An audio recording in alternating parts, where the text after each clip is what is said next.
Nagarjuna one के दक्षिणी छोर पर बसे कोरापुट गांव में चंदन सिंह अपने परिवार के साथ रहता था। गांव वालों के बीच उसका नाम सुनते ही लोग डर जाते थे। चंदन एक कुख्यात डाकू था जिसका आतंक आसपास के कई गांवों में फैला हुआ था। वह जंगल के रास्तों पर गुजरने वाले यात्रियों को लूटता, उनके धन संपत्ति छीन लेता और कभी कभी तो किसी की जान भी ले लेता था। चंदन की पत्नी रूपाली अक्सर महंगे कपड़े और गहने मांगती रहती थी।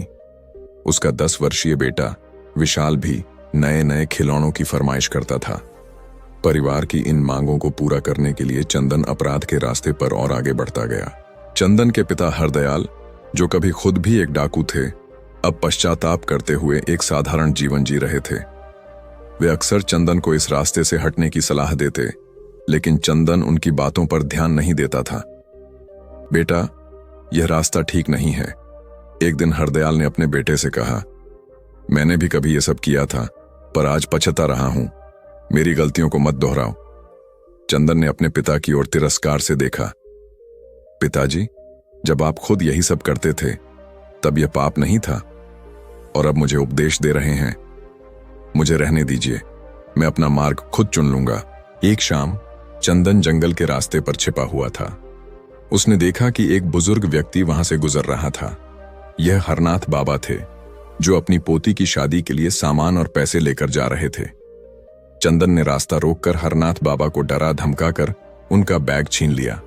बेटा, मेरी पोती की शादी है, हरनाथ बाबा ने गिड़गिड़ाते हुए कहा। ये पैसे मैंने कई सालों में जमा किए हैं। अगर ये चले गए तो शादी कैसे होगी? ये मेरी समस्या नहीं है। चंदन ने निष्ठुरता से जवाब दिया, तुम जाओ और अपनी जान बचाओ, वरना वह भी जा सकती है। चंदन जब लूट का माल लेकर घर पहुंचा तो उसकी पत्नी रूपाली ने खुशी से झूमते हुए गले लगा लिया। वाह, इतने सारे गहने और पैसे, रूपाली ने प्रसन्नता से कहा। मैं कब से नया हार मांग रही थी, अब आ गया। विशाल भी अपने पिता के पास दौड़ा आया। पापा, मुझे क्या लाए हो? चंदन ने अपने बेटे को गोद में उठा लिया और उसे मिठाई और नए खिलौने दिए। उसे अपने परिवार की खुशी देखकर संतोष मिला। जब हरदयाल ने अपने बेटे को लूट का माल लाते देखा तो उनका दिल दुख से भर गया। चंदन, तुम किससे लूट लाए हो ये सब? हरदयाल ने पूछा। कोई बुजुर्ग था, अपनी पोती की शादी के लिए पैसे ले जा रहा था, चंदन ने बेफिक्री से जवाब दिया। हरदयाल ने दुखी होकर कहा, बेटा, तुमने किसी बेटी की शादी के सपने को तोड़ दिया है। क्या यह उचित है? पिताजी, आप फिर शुरू हो गए, चंदन चिढ़कर बोला। जब आप ये सब करते थे तब आपको ये सवाल नहीं सताते थे। आप अपना काम करें, मुझे मेरा काम करने दें। मैं अपने परिवार के लिए जो भी करूंगा। कुछ दिन बाद चंदन को एक बड़ी लूट का मौका मिला। वह जानता था कि एक नवविवाहित जोड़ा, रवि और स्नेहा के पिता विजय के साथ दूसरे गांव से लौट रहा था। उनके पास कई कीमती गहने और पैसे थे। चंदन ने उन्हें जंगल के एक सुनसान हिस्से में रोका और अपनी बंदूक दिखाई। सब कुछ यहीं छोड़ दो, वरना जान से हाथ धोना पड़ेगा, चंदन ने धमकी दी। रवि ने डरते हुए अपनी जेब से पैसे निकाले, लेकिन जब चंदन ने स्नेहा के गले की माला मांगी तो वह हिचकिचाई। यह मेरी मां का आखिरी निशान है, स्नेहा ने आंसू भरी आंखों से कहा। वह नहीं रही, बस यही उनकी याद है। मुझे इससे कोई मतलब नहीं, चंदन ने कड़कते हुए कहा। माला उतारो, वरना। विजय, जो स्नेहा के पिता थे, ने अपनी बेटी को बचाने के लिए चंदन पर झपट्टा मारा। गुस्से में चंदन ने अपने चाकू से विजय पर वार कर दिया। विजय वहीं गिरकर तड़पने लगे और कुछ ही क्षणों में उनकी मृत्यु हो गई। स्नेहा चीखकर अपने पिता के पास गिर पड़ी। पापा, उठो पापा। रवि भयभीत और स्तब्ध था। चंदन ने हड़बड़ी में उनके सारे गहने और पैसे लूट लिए और जंगल में गायब हो गया। उस रात चंदन पीपल के एक पुराने पेड़ के नीचे विश्राम कर रहा था। अचानक एक तेज प्रकाश चमका और उसके सामने एक दिव्य आकृति प्रकट हुई। कौन हो तुम? चंदन ने चौंक कर पूछा। मैं विद्याधर हूं, आत्मा ने शांत स्वर में कहा। मैं उन लोगों से मिलने आता हूं जो पाप के मार्ग पर बहुत दूर चले गए हैं। मुझे किसी आत्मा की सलाह की जरूरत नहीं है, चंदन ने क्रोध से कहा। विद्याधर मुस्कुराए।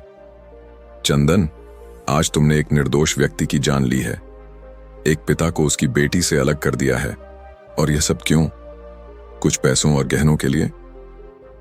मैं अपने परिवार के लिए करता हूं ये सब, चंदन ने जवाब दिया। मेरी पत्नी, मेरा बेटा, उन्हें सुख सुविधाएं चाहिए और मैं वह सब दूंगा।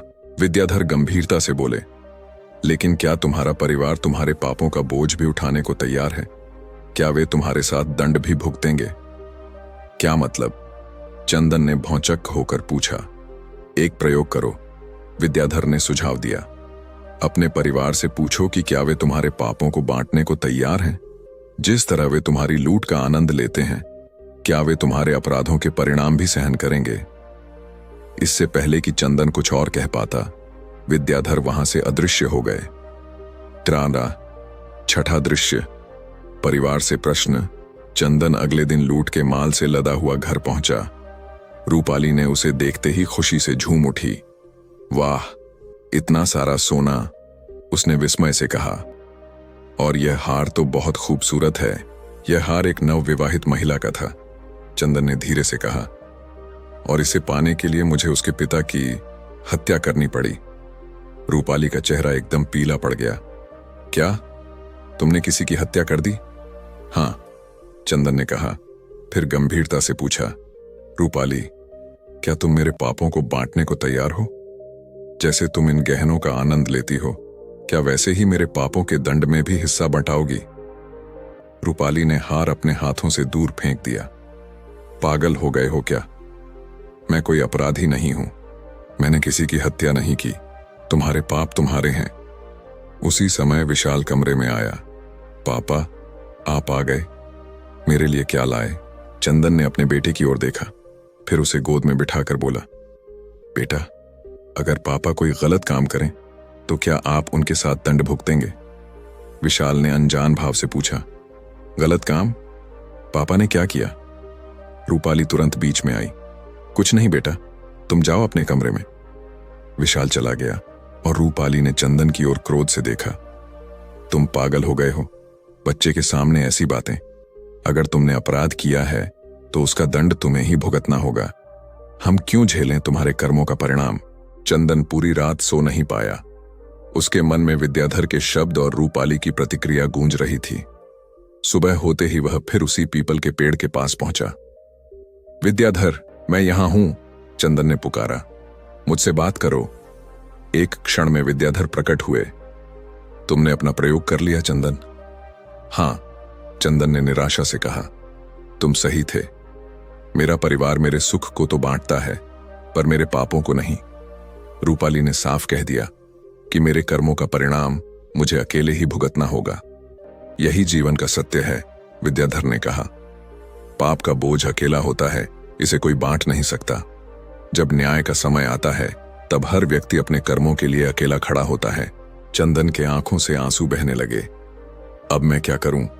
मैंने इतने पाप किए हैं, इतनी जानें ली हैं। क्या मेरे लिए कोई मार्ग है? विद्याधर ने करुणा से कहा। हां चंदन, सच्चा पश्चाताप और प्रायश्चित का मार्ग सभी के लिए खुला है। तुम्हें अपने अपराधों को छोड़ना होगा। जो गलत तरीके से कमाया है उसे लौटाना होगा, और जिनका नुकसान किया है उनकी सेवा करनी होगी। उस दिन से चंदन का जीवन बदल गया। उसने अपनी बंदूक और चाकू तोड़ दिए, अपना सारा अनैतिक धन गांव के मंदिर में दान कर दिया, और जिनका नुकसान किया था उनसे क्षमा मांगी। रूपाली शुरू में बहुत नाराज हुई।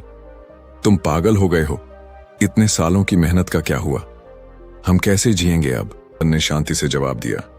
वह मेहनत नहीं, अपराध था रूपाली, और अब मैं ईमानदारी से कमाकर परिवार का पालन करूंगा। भले ही वह छोटा हो, पर पाप से मुक्त होगा। चंदन ने गांव में एक छोटी सी पाठशाला खोली, जहां वह निःशुल्क बच्चों को पढ़ाने लगा। धीरे धीरे गांव वालों ने उसे माफ किया और उसका सम्मान करने लगे। कुछ ही वर्षों में गांव वाले उसे चंदन मास्टर के नाम से पुकारने लगे। विशाल भी अपने पिता के सुधरे हुए मार्ग से प्रभावित हुआ और पढ़ लिख कर एक अच्छा इंसान बनने का संकल्प लिया। हरदयाल अपने बेटे को इस नए रूप में देखकर बहुत खुश थे। बेटा, मुझे तुम पर गर्व है, उन्होंने एक दिन कहा। तुमने वही साहस दिखाया जो मुझ में कभी नहीं था, अपने पापों का सामना करने का और उन्हें छोड़ने का साहस। वर्षों बाद जब चंदन अपनी पाठशाला में एक शाम बच्चों को कहानी सुना रहा था, एक युवती वहां आई। यह स्नेहा थी, जिसके पिता की चंदन ने हत्या की थी। मैं आपको पहचानती हूं, स्नेहा ने कहा। आपने मेरे पिता की हत्या की थी। कमरे में सन्नाटा छा गया। चंदन ने आंखें झुकाकर कहा, हां, और मैं अपने पाप के लिए हर दिन पश्चाताप करता हूं। मैं जानता हूं कि कोई माफी काफी नहीं है, लेकिन स्नेहा ने उसकी बात काटते हुए कहा, मैं आपको माफ नहीं कर सकती, लेकिन मैं देख सकती हूं कि आप बदल गए हैं। गांव वाले कहते हैं कि आपने कितने बच्चों का भविष्य संवारा है। मेरा एक बेटा है, वह भी आपकी पाठशाला में पढ़ना चाहता है। चंदन की आंखों से आंसू बह निकले। तुम्हारा बेटा मेरी पाठशाला का सबसे मेधावी छात्र होगा, यह मेरा वादा है। आज कोरापुट गांव में चंदन मास्टर की पाठशाला एक प्रतिष्ठित संस्था बन चुकी है। चंदन अब बूढ़े हो चुके हैं, पर अभी भी वह बच्चों को न सिर्फ पुस्तकी ज्ञान बल्कि जीवन के महत्वपूर्ण सबक भी सिखाते हैं। याद रखो बच्चों, वह अक्सर कहते हैं, हर इंसान अपने कर्मों का फल अकेला ही भोगता है। जब हम गलत काम करते हैं तो उसका बोझ कोई हमारे साथ नहीं बांटता, न परिवार, न मित्र, न समाज। पाप का बोझ उतना ही अकेला होता है जितना कि उसे करने वाला व्यक्ति। लेकिन वह आगे कहते हैं, जीवन में हमेशा सुधार का रास्ता खुला रहता है। सच्चा पश्चाताप और प्रायश्चित से कोई भी व्यक्ति अंधकार से प्रकाश की ओर बढ़ सकता है। रूपाली, जो अब एक स्वयं सहायता समूह चलाती है, भी इस बात को स्वीकारती है। मैंने अपने पति के अनैतिक धन का आनंद लिया था, पर उनके पापों के बोझ को बांटने से इनकार कर दिया था। आज मैं समझती हूं कि सुख दुख दोनों ही जीवन के साथी हैं, और हमें उन दोनों को ईमानदारी से स्वीकार करना चाहिए। विशाल, जो अब एक डॉक्टर बन चुका है, अपने पिता की कहानी से प्रेरणा लेकर गरीबों की सेवा करता है। मेरे पिता ने मुझे सिखाया कि गलतियां सभी से होती हैं, पर उन्हें स्वीकारना और सुधारना ही सच्चे साहस का परिचय है। और इस प्रकार एक कुख्यात डाकू का जीवन एक प्रेरणादायक शिक्षक के रूप में बदल गया। चंदन का जीवन हर किसी को यह सिखाता है कि पाप का मार्ग कितना भी आकर्षक क्यों न लगे, उसका बोझ अंततः व्यक्ति को अकेले ही उठाना पड़ता है। लेकिन प्रायश्चित और सत्य के मार्ग पर चलकर कोई भी व्यक्ति अंधकार से प्रकाश की ओर यात्रा कर सकता है। तो दोस्तों, अगर आपको यह कहानी अच्छी लगी तो हमारे चैनल बोधि प्रवाह को सब्सक्राइब करना ना भूलें। धन्यवाद।